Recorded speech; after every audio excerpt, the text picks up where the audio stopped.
Piano scales. In this lesson, I will introduce you to piano scales. Every time you play the piano, you should put into consideration the scales. To define scales, it refers to a collection of notes which are connected musically. They could be the notes of a certain key, say the key of G. It is scales that actually form the building blocks of chords.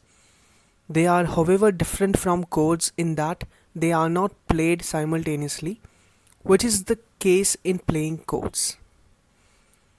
Learning about scale is a great way of bringing the playing skills you already possess to a whole new level.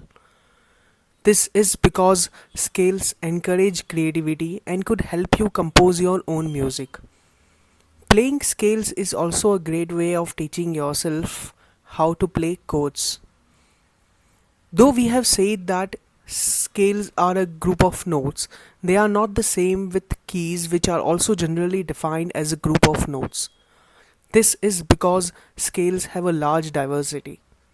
They also have more notes than chords. There are minor and major scales, diatonic scales, chromatic scales, pentatonic, and many others. This offers a vast field on which music can be played.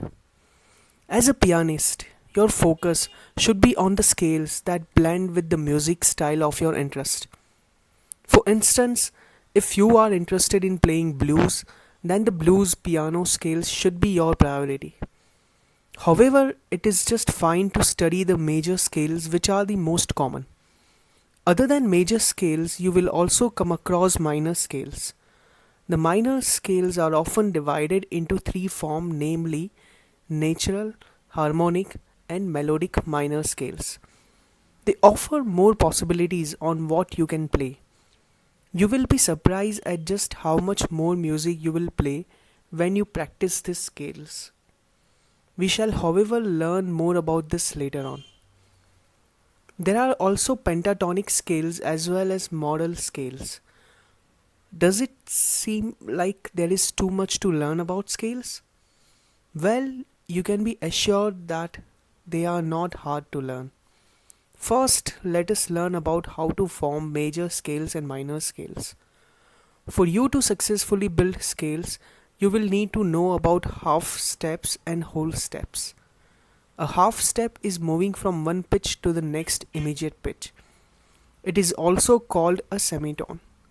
For instance, if you move from F to an F sharp, from a C to a C sharp, D to D sharp, and such like, that will be a half step. It can also be the other way round, where you move from a sharp or flat to a major note. A whole step, on the other hand, refers to moving two half steps either to higher or to lower notes. For instance, when you move from C to D, G to A, or F to D, that will be moving a whole step.